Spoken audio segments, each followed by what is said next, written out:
Nearly 50-year-old cold case in Indianapolis is now solved thanks to technology. WRTV's Adam Shooms speaks to three women who now have closure after they were attacked and sexually assaulted in 1975.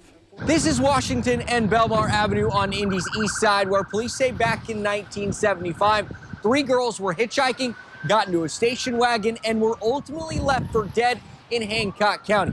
But on Thursday, police crediting the use of genetic genealogy testing to help solve a case that has been unsolved for nearly 50 years. Never give up. I never thought this day would ever come. Candace Smith, Sherry Rotler-Trick, and Kathy Rotler are overcome with emotions, knowing that they now have justice following what police say was a vicious attack on them when they were just young girls. I do forgive this man.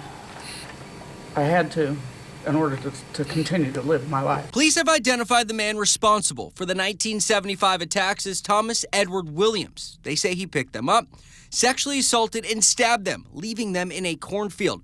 Williams died in 1983 while in prison in Galveston, Texas. Here's how they cracked the case. Our genealogists were able to come up with a suspect and with close relatives that matched. Retired IMPD Sergeant David Ellison decided to take on the case in 2018. Years later, Marion County Crime Lab recovered DNA evidence linking to a possible suspect.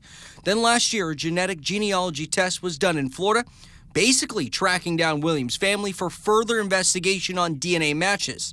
That led to a positive identification. DNA Labs International used websites such as FamilyTree.com, GEDmatch.com, and DNA of the suspect to identify ancestors and, most importantly, a daughter and a son. It's that technology that was used in this case that can hopefully be used to solve more unsolved cases in the future. I've done this a long time.